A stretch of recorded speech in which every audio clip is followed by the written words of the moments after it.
L'inspecteur Planck mène l'enquête. Un livre de José Schmelz. Chapitre 3, première partie.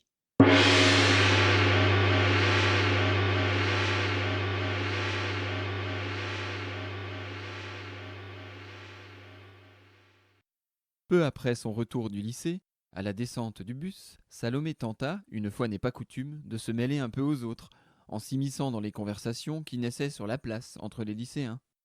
Discussion ennuyeuse à vrai dire, car Salomé se sentait peu concerné par la dernière émission à la mode, Master Scooby-Doo, que tout le lycée regardait régulièrement, y compris les professeurs. Vous savez, cette émission où des chanteurs ou des blogueurs encore inconnus ou déjà oubliés se prennent pour des stars mondiales, pour de grands artistes immortels, et donnent des conseils à des jeunes qui font les Scooby-Doo 100 fois mieux qu'eux. Vous n'avez jamais vu cette émission ? C'est simple, tout s'y répète toujours de la même façon. Un candidat fabrique un Scooby-Doo en quelques minutes, puis le jury de l'émission donne un conseil du genre « Ah, Kevin, j'ai adoré ton feeling au moment où tu as créé ton Scooby-Doo vert olive avec des ajouts bleus. Je sens que tu seras un grand créateur. Aux USA, you know, on dit a big creator. J'ai des contacts là-bas, aux States, tu verras. » Voilà, vous savez tout. Vous êtes dispensé d'allumer votre télé.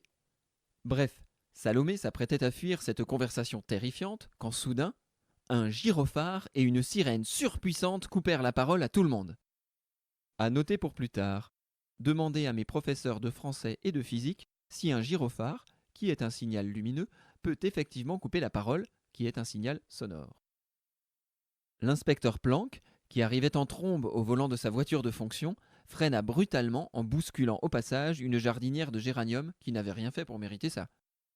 À peine le moteur arrêté, l'inspecteur Planck sortit de son véhicule. Chacun le reconnaissait de loin à sa haute stature et ses épaules larges, qui ne l'aidaient pas vraiment, car il se cognait régulièrement la tête un peu partout et ne savait que faire de ce grand corps encombrant. Il portait un imperméable gris très large, un chapeau gris tout cabossé et des godasses qui tenaient plus du duo de péniches que de la paire de chaussures. Il s'adressa aux villageois avec un visage solennel et plus expressif qu'à l'accoutumée, car d'habitude, son visage exprimait un... En fait, de manière générale, son visage n'exprimait rien du tout, ce qui rendait son apparition de ce jour très étonnante pour toute l'assemblée. « Jeunes gens, chers villageois, de grandes quantités de peinture ont été volées dans le stock municipal, à côté de la mairie elle-même.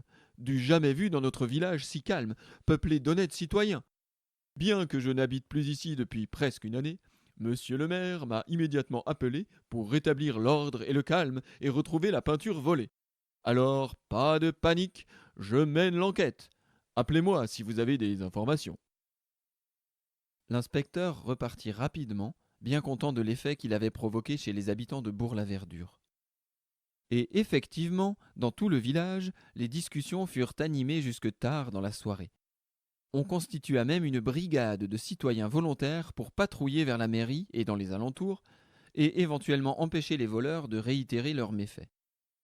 Cela ne servit absolument à rien, d'autant que la brigade de surveillance avait passé la majeure partie de la nuit à surveiller on ne sait quoi dans la salle du conseil municipal, autour d'une bonne réserve de chips, de liqueurs de fraises et d'un jeu de cartes.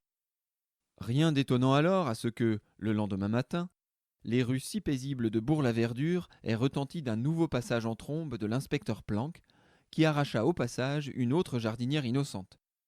Sur la totalité des 25 bacs à fleurs de la Grand Place, il en restait encore 23 en parfait état. Il était trop tôt pour s'inquiéter.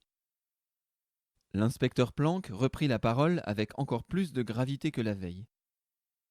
Monsieur Bagou, maire de la commune, a bien voulu m'informer d'un fait gravissime. L'école a été repeinte, illégalement bien sûr, avec de la peinture rose et quelques points de peinture rouge. Aucun indice n'a encore été découvert, mais mon instinct d'inspecteur me dit que cette affaire est peut-être liée au vol de peinture qui s'est produit hier. Peut-être sont-ce les mêmes bandits qui ont commis les deux délits ? À moins que d'autres bandits encore plus malhonnêtes aient volé à leur tour la peinture au premier voleur pour repeindre l'école ? Tout cela n'est pas très clair. En tout cas, pas de panique, cher voisin, je mène l'enquête, lança-t-il avec un clin d'œil entendu. Et bien sûr, si vous avez le moindre indice, Prévenez-moi immédiatement. L'analyse faite par l'inspecteur n'était pas entièrement logique, mais chacun se promit cependant d'ouvrir l'œil et de chercher ces fameux voleurs de peinture déjà volés. Quelques adolescents du village entraînèrent ensuite ceux qui n'avaient que ça à faire vers l'école vandalisée, en entonnant, disons plutôt en braillant, une petite chanson composée pour l'occasion. Tous avec nous pour voir cette merveille, rose bonbon avec des pois vermeils. Fini ces murs couleur de vieille suie. Mais qui a repeint l'école cette nuit? Tout ce qu'on veut dire aux voleurs, tout ce qu'on dit aux peinturlureurs, c'est merci, merci. Il faut dire qu'ainsi, le bâtiment n'avait plus rien à voir avec le souvenir déjà lointain et terne des années qu'ils avaient passées à l'école du village. Ça leur donnait presque envie d'y retourner, de retrouver leur maître de maternelle ou leur maîtresse de CM1. Sur place avant tout le monde, et sans qu'on l'en priât, monsieur le maire se fendit d'un discours sans cacher son plaisir. Son visage prit cependant un sérieux tout théâtral, et ses paroles furent des plus solennelles. Messieurs, mesdames, un ou plusieurs farfelus ont dégradé cette belle école construite il y a 100 ans pour l'éducation de nos jeunes enfants. Honte, honte, honte à celui qui n'a pas respecté les lois de la République. Honte aux vilains malfaiteurs.